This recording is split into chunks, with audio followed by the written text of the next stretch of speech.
Patient treat कर रहा हूँ आपको, गौर से सुने।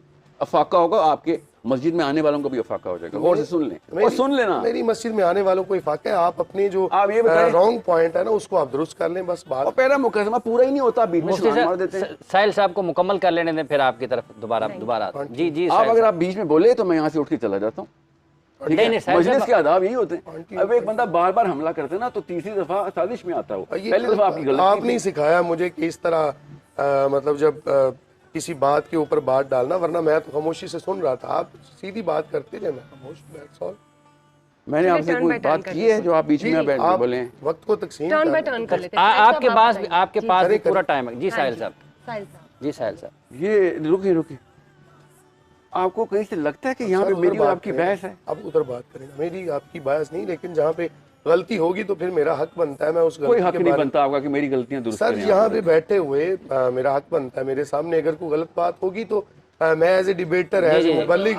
अच्छा आगे थोड़ा सा, यहाँ पे डिबेट के लिए बुलाया आपने मुझे? साहिल साहब देख लें, अगर आपका टीवी का एजेंडा है कि यहाँ पे डिबेट हुआ करे मेरे साथ हर दफा, इसलिए बुला रहे हैं। डिबेट नहीं हो रही, आप अपना नुक्ता नजर नहीं करें, डिबेट बेशक करें, फिर ऐसा करें आप अपने ना किसी मुफ्ती को जो आपका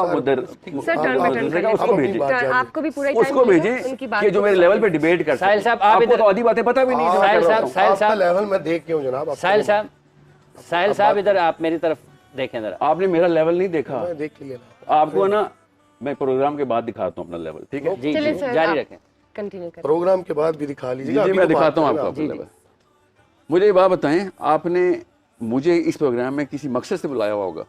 आपकी गुफ्तगू सुन रहे हैं, लोग सुन रहे हैं, गुफ्तगू इंटरप्ट करने के लिए बुलवाया आपने? चले आप मैं आपसे एक सवाल करती हूँ, बल्कि आप दोनों से टर्न बाय टर्न प्लीज बताइएगा रूहानियत के बारे में। मेरा ये सवाल जो ना स्टक हुआ हुआ है पिछले 2 दिन से। पहले इस असली मुद्दे को ना टेबल से हटाएं, आराम से हटाएं, ऐसे डिस्ट्रैक्शन से कुछ नहीं होगा। सर आप अपनी बात कंप्लीट करें। मैं कल भी ना मुकम्मल कर लें साहिल साहब, मुकम्मल करें। पता लिबरल्स जो है ना पाकिस्तान के जितने भी लिबरल्स हैं जो डांस ड्रामा करते रहते हैं, LGBT वाले और और औरत समाज वाले, जब ये मेरे सामने बैठते हैं ना और मैं दीन की बात भी कर रहा हूँ, वो जब गुस्से में आते हैं ना तो मुझे समझ आती है, क्योंकि मैं उनके खुदा को चैलेंज कर रहा होता हूँ, ठीक है? उनका छोटा एक अपना खुदा हर एक ने बनाया होता। जब एक बंदा दीन के नाम के ऊपर ना अपने आप को दीनदार कहता हो और मैं अल्लाह और उसके रसूल की बात कर रहा हूँ और वो बीच में छलांगे मारना शुरू कर दें, और ये हर शहर में हो रहा है, और ये सिर्फ पाकिस्तान में होता है बाय द वे, और किसी मुल्क में नहीं होता। आप कंटिन्यू करें ना, जारी रखें। मैं भी अपनी बात ही कर रहा हूँ ना, सिर्फ मैं अपनी बात ही, ठीक है? तो मुझे समझ नहीं आती कि कौन सी जगह पे एक मंदिर है और किस बुत को जाके मैंने छेड़ दिया, बस ये मुझे समझ नहीं आती। इसलिए पाकिस्तान में मुसलमान जो है ना वो दीन से बेजार हो गए। पहले दिन मैंने आपसे कहा था मौलवी की परफॉर्मेंस 0 है, इसलिए मुसलमान पाकिस्तान का लड़का दीन से बेजार हो गया। साइंस में क्यों जाता है वो? क्योंकि न्यूटन की परफॉर्मेंस 0 नहीं है, फिजिक्स के प्रोफेसर की परफॉर्मेंस 0 नहीं है। आइंस्टाइन और ब्रायन ग्रीन्स और डिग्रास अपने अपने काम दुरुस्त कर रहे हैं। जब बात करते हैं सेंसिबल बात करते हैं, चाहे वो कहें यार हमें जितना आता है उतना नहीं बता रहे, मगर बात सेंसिबल कर रहे होते। जितनी भी बात करते हैं वजन में करते हैं, जितनी भी बात करते हैं वो एम्पैथी के तकाजे हुए करते हैं। जब मुसलमान बोला है स्पेशली पाकिस्तान का, और जब दीन के ऊपर बोला है, बिला शुबा किसी भी लेवल के ऊपर करीने मेंटेन नहीं कर सका। बदअखलाकी उसने की, बेवजनी किस्म की बातें उसने की, गैर इनकोहेरेंट किस्म की गुफ्तगू करता है वो हर दफ़ा, इलॉजिकल किस्म की। सवाल कुछ होता है, जवाब कहीं और से आ रहा था, जब भी होता है वो कहता है कि मेरी बात ना मानी तो तुझे काफिर करार दे दूंगा मैं। लोग डर के इसलिए मस्जिद जाना ही बंद कर दिया उन्होंने कि अब मैं नमाज नहीं पढ़ूंगा तो मैंने हाथ ऐसे बांध लिए तो वहाँ पे मैं काफिर हो जाऊंगा। And I am not even talking about एक फिरका, ये 3-4 फिरकों के अंदर ये बीमारी आ चुकी है, क्योंकि वो कंपटीशन में आ गए। मान ही नहीं रहा पाकिस्तानी मुसलमान के, जब मफतू कौम फाते कौम के अंडर आती है, वो गोरे फाते हैं बाय द वे इस वक्त, ठीक है? कोई आर्मी सिविल फाते नहीं है इस वक्त, यूरोपियन फाते हैं। इन्होंने इजाजतें दी हैं तुम्हारे मदरसे खुले में, कोई मान ही नहीं रहा। ये अगर इजाजतें बंद करें तो ये हम बाद जमात के अकेले में भी नमाज न पढ़ सकें, ये हमें कोई बता नहीं रहा। अपने आप को पता नहीं कौन से 30 मार खान समझ के हम बैठे हैं कि हम कोई बहुत बड़े मुफ्ती हैं या उलमा हैं और हमारी किताबें छपती हैं। एक ऐसे चुटकी में एक प्रिंटिंग प्रेस भी बंद कर देंगे। इनका तो बस नहीं चल रहा है। अल्लाह ने कुरान अपनी हिफाजत में रखा है, तो कुरान भी बदल दें लोग। तौबा, ये इन्होंने कोशिश की है बकायदा, वाशिंगटन में इन्होंने कुरान पाक को बदलने की बकायदा कोशिश की। आपको पता है, ये तो अल्लाह ने अपनी हिफाजत में रखा हुआ है। तो नहीं सर, मैं इस वक्त यहाँ पे बात करने आया हूँ, आप कर लें, मेरी बात पूरी होने दें। मैं यहाँ पे किसी भी किस्म को कोटा है तो मुझे पहले बता दें, मैं पहले अपने कोटे पे आ जाता। नहीं, मैं इस वक्त कल के असरात मेरे पे अभी भी हैं। मैं असल में बताया, मैं माजरत करने आया था कि मैंने एक छोटे से बच्चे को रगड़ दिया मैं माजरत करने आया था। चल आप जारी रखें ना, वो भी आप गौर से समझिए। काबिल इज्जत है, काबिल जी नहीं मैं उम्र की बात कर रहा हूँ, उम्र में छोटे हैं मेरे से, उनको बड़ों से बात करनी नहीं समझे। अब इमरान खान को या नवाज शरीफ को, जरदारी साहब को, जरदारी साहब को, फजलुर रहमान साहब, हाँ फजलुर रहमान साहब को भी, जिसको भी गिन लें, इस वक्त ना बड़े सिस्टम के अंदर एक खास जगह पे कैद कर दिए गए। अभी मैं जेल की बात नहीं कर रहा हूँ, मैं सिस्टम की बात कर रहा हूँ। वो सिस्टम कहाँ से चलता है हमें पता है, यू थिंक हमें नहीं पता, आपको भी पता है, मुझे भी पता है कि कौन सी जगह के ऊपर ताले खोलेंगे तो हमें भी आज़ादी आएगी, हमें भी अपनी मर्जी से अपने बंदे अपनी मर्जी से चुन लेंगे। पूरी अवाम पाकिस्तान की इमरान खान के साथ है, कोई बच्चा तो नहीं है इधर, मगर नहीं जीत सकता इमरान खान, क्योंकि इजाज़त कहीं और से मना हुई थी। बिल्कुल इसी तरीके से अब आपको पता चलता है जब सियासी लेवल के ऊपर हमें इजाजत नहीं है, तो आप समझ रहे हैं मदरसों को जब उन्होंने अलाउ किया है, जो कि असल में कुरान पाक को प्रोजेक्ट करने की असल में इंस्टीट्यूट है। कुरान पाक के अलावा तो कोई और चिड़ी नहीं है गोरे को हमसे, असल में उसको चिड़ी इस्लाम है हमसे, उसको गुस्सा इस बात का कि इस्लाम का नाम ले रहा है, क्योंकि कुरान पाक वाकई वाइदुल्लाहुम मस्ततातुम फर्ज करता है, कुतिबा अलैकुमुल किताल फर्ज करता है, मगर मस्जिदी आयतें सुना नहीं सकती। क्यों ना, क्यों सुनाएगी, सुनाएगी तो पता चलेगा हम तो खरूज का वो कर रहे हैं। कॉल ले ले। नहीं रुक जाए इस वक्त कॉल से ज़्यादा ज़रूरी बात करो, इस वक्त टेम्पो ना तोड़ें, इस वक्त ये कौम की जहन साजी यहाँ पे करनी ज़रूरी है। अगर खान साहब अपनी मर्जी से वज़ीर आज़म रह नहीं सकते, यार पावर में से निकले, नवाज शरीफ साहब अपनी मर्जी से वज़ीर आज़म ठहर नहीं सकते, तो फिर ये सिस्टम कोई और चला रहा है ना। तो बिल्कुल इसी तरीके से आप क्या समझ रहे हैं, मुफ्ती साहब अपनी मर्जी से मुफ्ती हैं? बिल्कुल भी नहीं, पढ़ के बने हैं। हाँ पढ़ते तो वो भी सियासत पढ़ के सियासत में आए थे। खान साहब भी वाहिद पढ़ा लिखा सियासतदान आया था इनका, वो पढ़ने लिखने से कुछ नहीं होता। आप देखें पॉलिटिकल बाउंड्रीज किधर सेट होती हैं। पाकिस्तान का पार्लियामेंट इतना पॉलिटिकल पोटेंशियल नहीं रखता जितना पाकिस्तान का मदरसा रखता है। लाखों करोड़ों लोग मदरसे से अटैच्ड हैं, किसी भी फिरके को उठा के देख लें। एक कॉल देने की बारी थी, बिल पास हो सकता था, तो इन्हें साहबा का बिल पास किसने कराया था? पार्लियामेंटेरियंस ने? जी नहीं, मदरसे ने पास करवाया था। LGBT के खिलाफ बिल किसने पास कराया था? पार्लियामेंटेरियंस ने? बिल्कुल भी नहीं, मदरसों ने पास करवाया था।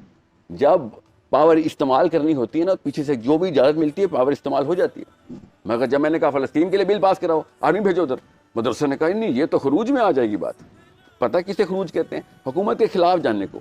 ये खिलाफ वाली बात किसे पता किसे कहते हैं? जब दो बराबर की पार्टी या एक ऐसी फॉर्मिडेबल फोर्स हो जो कि वाकई में टॉपल कर सकती हो सिस्टम को, उसको कहते हैं खिलाफ हो गया जी मेरे। वरना मैं नवाज शरीफ के ना खिलाफ हूँ। मदरसा ऐसी फोर्स है जो सिर्फ एक फोर्स है पाकिस्तान में मदरसे की।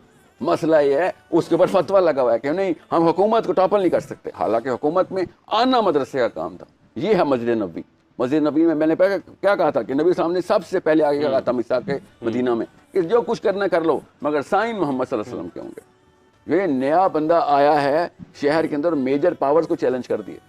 ये आप करके दिखाएं किसी मदरसे से। चलिए मुझे कन्वेंशन सेंटर में फ़लस्तीन का वो है। आज बताता हूँ ना आपको, आज कितने बंदे मरे हैं फ़लस्तीन में, आपको पता है? नहीं पता हो सकता।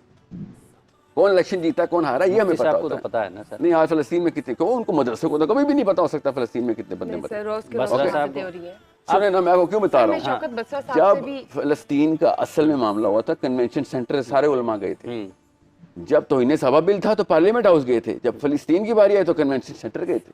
तो समझ रहे बाउंड्री कहाँ पे सेट हुई है, हमें देखना है। बसरा साहब का कमेंट लेने, सियासी क़यादत भी है ना, अगर वो अगर इमरान साहब, हाफिज साहब जी, देखिए जहाँ तक बात है ना मदरसे की, रसूलुल्लाह सल्लल्लाहु अलैहि वसल्लम के मुबारक ज़माने से एक मदरसे का तस्वुर मिलता है। ज़मीन पे बैठ के पढ़ने का तस्वुर, पढ़ाने का तस्वुर, युअल्लिमुहुमुल किताब वल हिकमत व युज़क्कीहिम, वो तस्वुर, वहाँ से सनद का तस्वुर चलता है।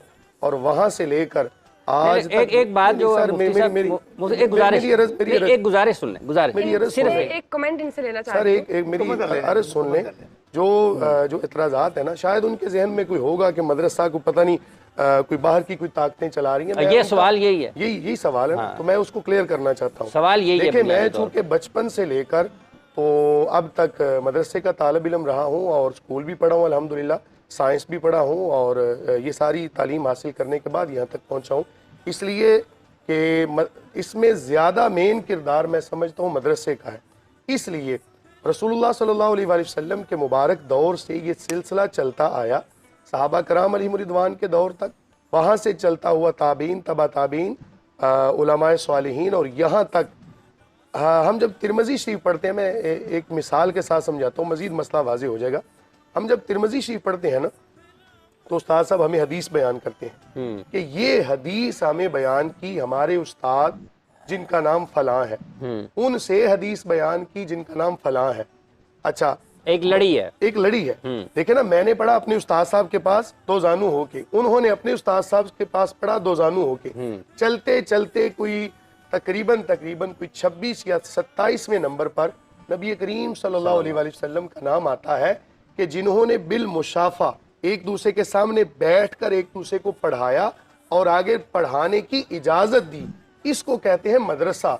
बिल्डिंग का नाम मदरसा नहीं है, फंडिंग का नाम मदरसा नहीं है। हमारे तो बहुत सारे ऐसे असलाफ हैं कि जिन्होंने साथ खेती बाड़ी भी की। अल्लामा कुदूरी अलैहिर्रहमा है कि जो हांडी बनाने का काम करते थे, साथ अपना काम किया, साथ शागिर्दों को बिठाया और साथ उनको दीन की तालीम दी। उधर से बैल के साथ हल चला रहे हैं, शागिर्द किताब लेकर साथ साथ चल रहे हैं, दीन का इल्म हासिल। मदरसा इस चीज का नाम है जो अच्छा बसरा साहब को शामिल कर लें अगर